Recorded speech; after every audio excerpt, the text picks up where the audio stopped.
In today's lesson, we're going to cover the 4 most famous people of the Renaissance. We're going to cover 2 artists, 1 writer, and 1 technology inventor. So let's start today with the first of the 2 artists, Michelangelo. Michelangelo was an Italian sculptor, painter, architect, and poet. Most of his works centered around the Catholic Church. Now, as we remember from the Middle Ages, the Catholic Church was the church in Europe. And if you could get work in the Catholic Church, you would almost be set for life, because they would always need something done. And Michelangelo got in with the Catholic Church, and he was pretty set. His most famous pieces of work was the statue of David and the ceiling of the Sistine Chapel. The story of the Sistine Chapel is Michelangelo basically laid on his back and painted the ceiling 1 stroke at a time. You'll see pictures in class as we go through the Renaissance unit of the Sistine Chapel and the work that it took for Michelangelo to get it completed. Now we're going to move on to the next artist, Leonardo da Vinci. Leonardo da Vinci was a painter, sculptor, engineer, science, and even an athlete. He drew the first sketches of a man in flight using wings. So not only was he a painter, although he is most known for a painter, he was also a scientist and an engineer in regards to drawing the first sketches of man in flight using wings.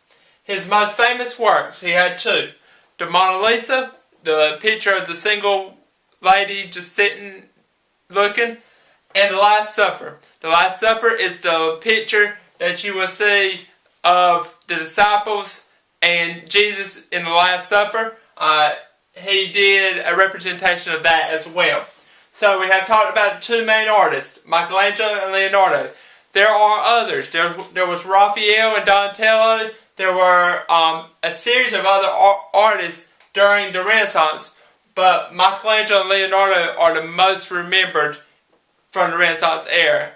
So, let's move on to the most famous writer during the Renaissance. Now, we talked about Niccolò Machiavelli yesterday.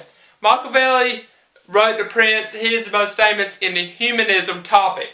The most famous overall, his name's William Shakespeare. William Shakespeare is the most famous overall Renaissance writer.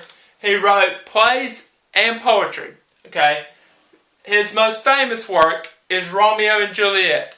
Most of you have heard of Romeo and Juliet. Romeo and Juliet is still read today in high schools and colleges around the world. It is still read today after all these years. So, Shakespeare's the most famous writer. Now we're going to move on to the inventor, Johannes Gutenberg. He was German.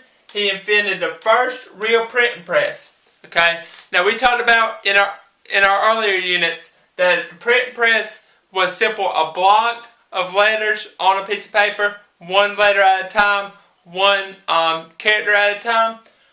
Gutenberg allowed it for multiple words, multiple characters at a time. The first printed book that he printed on his printing press was the Bible. So his first book was the Bible. Due to the printing press being invented by Gutenberg, the average person now had access to printed materials. Beforehand, only upper class, only people with money could get access to printed materials. Now middle class, lower class could also get access to printed materials as well. Also, as a result of the printing press, more people learned how to read. At that time, remember, learning had declined during the Dark Ages and the Middle Ages. During the Renaissance, as a result of the printing press, more people began to learn how to read again. Okay, learning began to go up due to the printing press. So today, we have talked about 2 of the most famous artists, Michelangelo and Leonardo. We have also talked about the most famous writer during the Renaissance, William Shakespeare, and the person who invented the printing press, Johannes Gutenberg. This ends the famous people of the Renaissance lesson for today.